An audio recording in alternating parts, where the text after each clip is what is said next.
Hello guys, तो आज के আমি বানাবো বিরিয়ানি। তার জন্য আলু আর ডিমগুলো ভেজে নিয়েছি। এখানে হচ্ছে পেঁয়াজের বেরেস্তা ভেজে নিয়েছি। এখানে মশলা, এখানে আমি নানান রকমের সবগুলো পেঁয়াজ কেটে নিয়েছি। এখানে আমি কুকারে বানাবো বিরিয়ানি, একসঙ্গেই বানাবো। তার জন্য আমি এখানে পেঁয়াজ সম্বাস দিয়ে দিয়েছি। এটা হচ্ছে সব ধরনের মশলা যেগুলো যেগুলো লাগবে আমার। তো এখানে পেঁয়াজগুলো লাল হচ্ছে। লাল হওয়ার পর এখানে পেঁয়াজের যে আমি পেস্টটা করেছিলাম সেটা দিয়ে দিচ্ছি। দিয়ে কিছুক্ষণ নাড়াবো। পেঁয়াজটা হালকা হালকা লাল হবে। লাল হওয়ার পর আমি অন্যগুলো মশলা দেবো, যেমন কি রসুন আদা পেঁয়াজটা আমি দিয়ে দিয়েছি। তো এখানে লাল লাল হোক। লাল হওয়ার পরে এখানে আমি দুটো লং দিয়ে দিয়েছি, দুটো এলাচ দিয়ে দিয়েছি। তারপর একটু নাড়িয়ে নেবো, লাল লাল হবে। তারপর আমি এখানে এখন রসুন আদা দিয়ে দিলাম, রসুন বাটা দিয়ে দিলাম। দিয়ে তারপর আমি আরেকটু নাড়িয়ে ছড়িয়ে নেবো। নাড়িয়ে নিয়ে আজকে আমি ফার্স্ট টাইম ট্রাই করলাম ডিম বিরিয়ানি।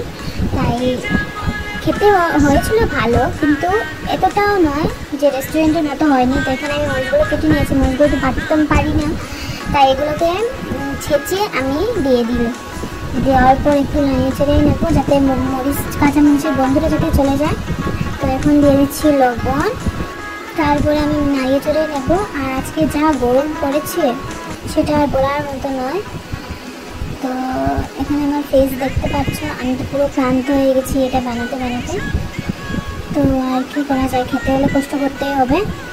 তো এখন আমি যেগুলো মশলা রেডি করে রেখেছিলাম, এখানে জিরে ধরে সবগুলো মশলা আগে আমি ভিজিয়ে রেখেছিলাম যাতে একটু হয়ে যায়। তো এটা আমি দিয়ে দিলাম।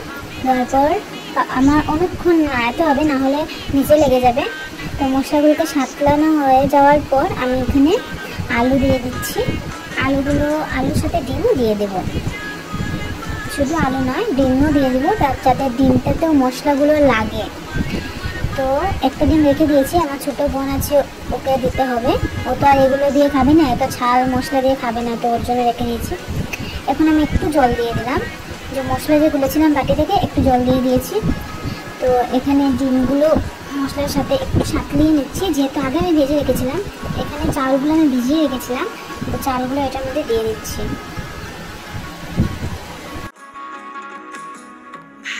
আর এটা চালগুলো বিরিয়ানি চাল নয়, এটা আমরা ঘরে যে চাল খাই এটা আতপ চাল নয়। তো এক ধরনের চাল আছে ওইটাই, যেটা আমরা ঘরেই খাই, ওইটাই দিয়ে দিয়েছি। কারণ বিরিয়ানি চাল আমি আনিনি, যেহেতু ফার্স্ট টাইম ট্রাই করছি, কেন এত কষ্ট করে বিরিয়ানি চাল কিনে আনবো আর এত দাম, আর যদি পরে টেস্ট হয় না, তার জন্য আমি আমার ঘরের চাল দিয়ে ফার্স্টে ট্রাই করলাম। তো এখানে আমি জল দিয়ে দিয়েছি, মাপ মতো জল দিয়েছি।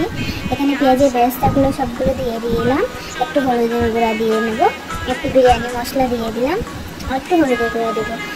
দেওয়ার পর একটা এলাচ দেবো, একটা লং দিয়েছি। এখানে দারচিনিটা ভেঙে আমি দিয়ে দিলাম। একটু গরম মশলা দিয়ে দেবো। তো গরম মশলা দেওয়ার পর আমি একটু লবণ দিয়ে কুকারটা লাগিয়ে নেব। লাগানোর পরে এক সিটি দেওয়ার পর আমি নামিয়ে নেবো। এখানে পেঁয়াজ আমি এমনি নর্মাল দিয়েছি আর কি। তো এখানে আমি কুকার লাগিয়ে নিয়েছি। সিটি দেওয়ার পর এখন দেখো আমি যেটা বানিয়েছি, ঘি ছিল না তাই আমি ঘি দিতে পারিনি। তো এখন আমি এটা পুরোপুরি হয়ে গেছে। তো আমি এখন খাবো, যেহেতু আমার ডিম খুব প্রিয় তাই দুটো নিয়ে নিলাম। তো এখানে লেবু দিয়ে এখন আমি খাবো। আর খেতে অনেকটাই টেস্ট ছিল, জাস্ট খালি এটাই যে বিরিয়ানি চালটা হলে ভালো হতো। তাও এটাতে খুব ঝরঝরে হয়েছিল, তাও বিরিয়ানি চালটা হলে একটু ভালো হতো আর কি। তো আজকের ভিডিওটা এতটুকু পর্যন্ত ভালো লাগে, তুমিও করে ট্রাই করতে পারো। Tata, bye bye.